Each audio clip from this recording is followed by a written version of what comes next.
सभी को नमस्कार। आज का अपना टॉपिक है वित्त की बदलती अवधारणा। इस टॉपिक के दौरान अपन ये देखेंगे कि फाइनेंस ने अपने आप को कंसेप्ट के रूप में कैसे मॉडिफाइड किया है। मतलब फाइनेंस का स्टार्टिंग में क्या काम था और आज क्या काम कर रहा है, यह सारी चीज़ें अपन इसके दौरान सीखेंगे। प्रसिद्ध विद्वान इजरा सुलोमन के अनुसार फाइनेंस की जो कंसेप्ट है उसमें जो चेंज आए है, उस चेंज को अपन ब्रॉडली तीन तरीके से देख सकते हैं।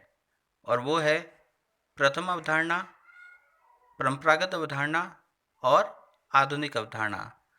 इजरा सुलोमन ने इस संपूर्ण यात्रा को तीन मेजर भागों में बांटकर बताया है।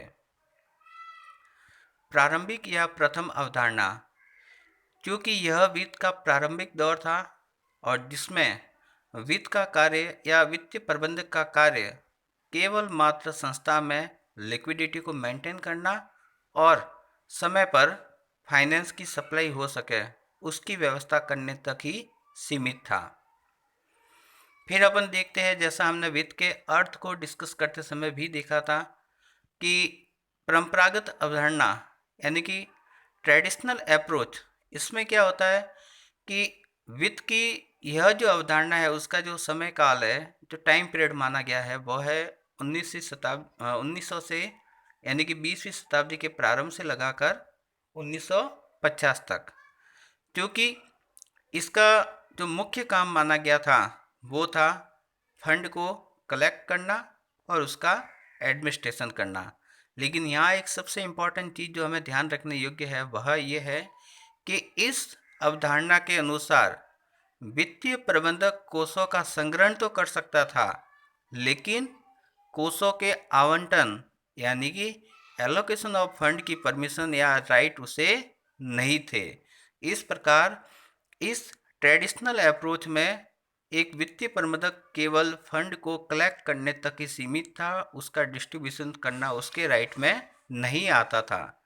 फिर अपन इसके नेचर की बात करें तो परंपरागत अवधारणा के अनुसार वित्त केवल विशेष अवसरों पर किया जाने वाला कार्य है।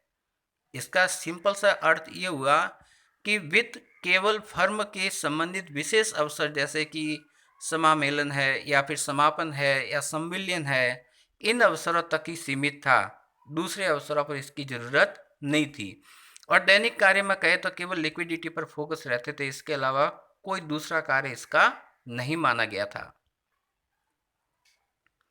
तो इसके परंपरागत अवधारणा की जब हम कार्य और प्रकृति का अध्ययन करते हैं तो हम ये प्रतीत होता है कि परंपरागत अवधारणा की सीमा हमारे पास सामने इस प्रकार है।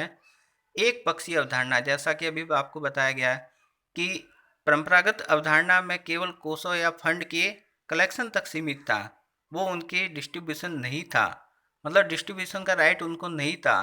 तो इस प्रकार यह अवधारणा एक पक्षीय है जो केवल कोषों के संग्रहण तक ही सीमित थी, कोषों के आवंटन की उपेक्षा करती है।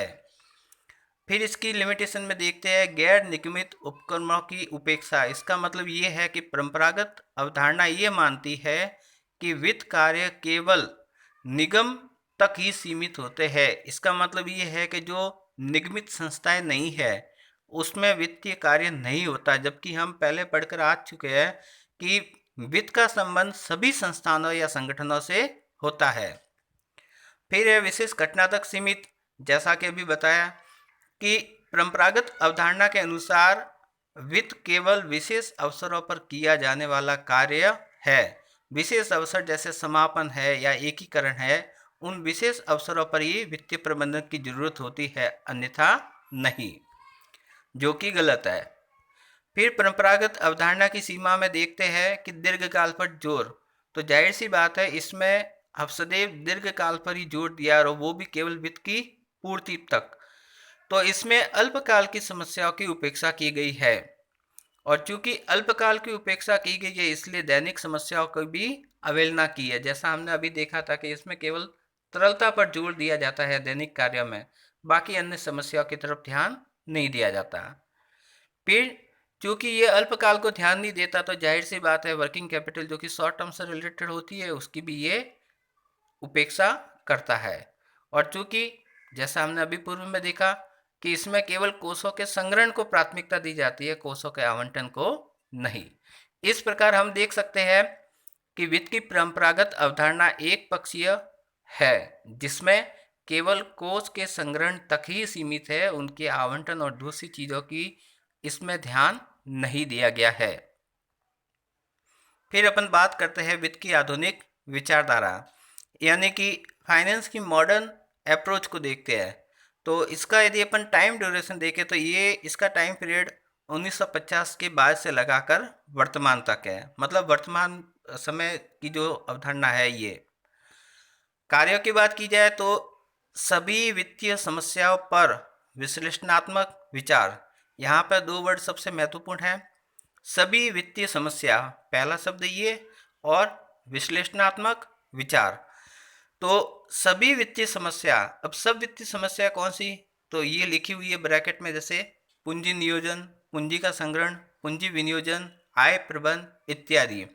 तो इस प्रकार अपन देख सकते हैं कि वित्त की आधुनिक विचारधारा में वित्त संबंधी सभी समस्याओं का समाधान किया जाता है या उन पर विचार किया जाता है, और विचार भी कैसा, एनालिटिकल।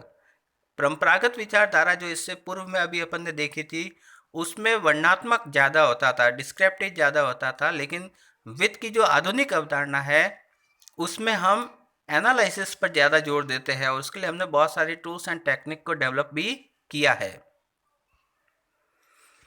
फिर अपन देखते हैं कि आधुनिक अवधारणा में वित्तीय साधनों का विवेकपूर्ण उपयोग किया जाता है, और जब विवेकपूर्ण उपयोग की बात आती है तो हमें उसके लागत और लाभ विश्लेषण को स्वतः ही समावेश किया जाता है।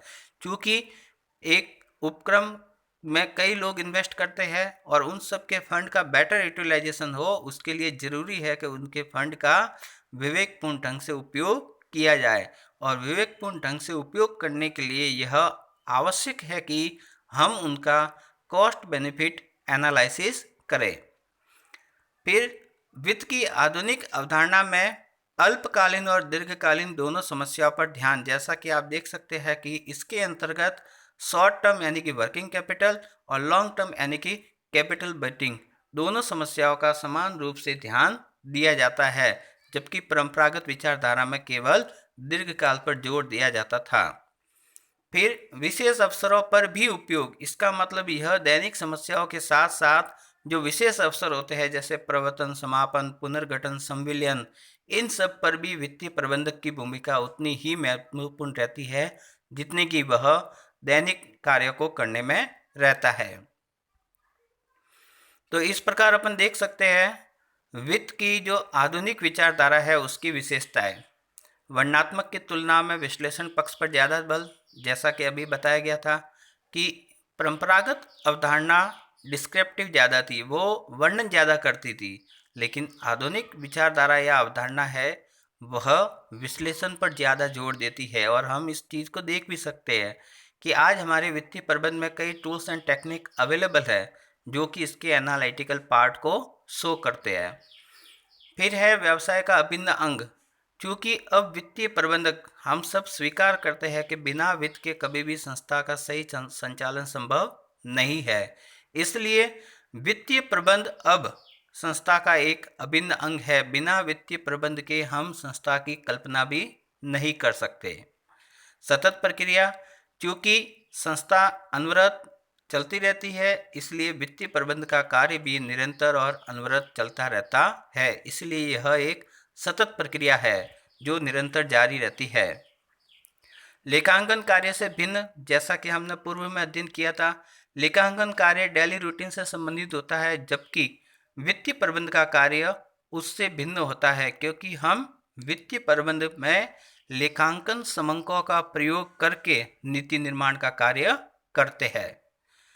शीर्ष प्रबंध के निर्णय में सहायक, वित्तीय प्रबंध हमेशा टॉप का जो मैनेजमेंट लेवल है उससे रिलेटेड होता है, इसका संबंध लो लेवल के मैनेजमेंट से नहीं होता।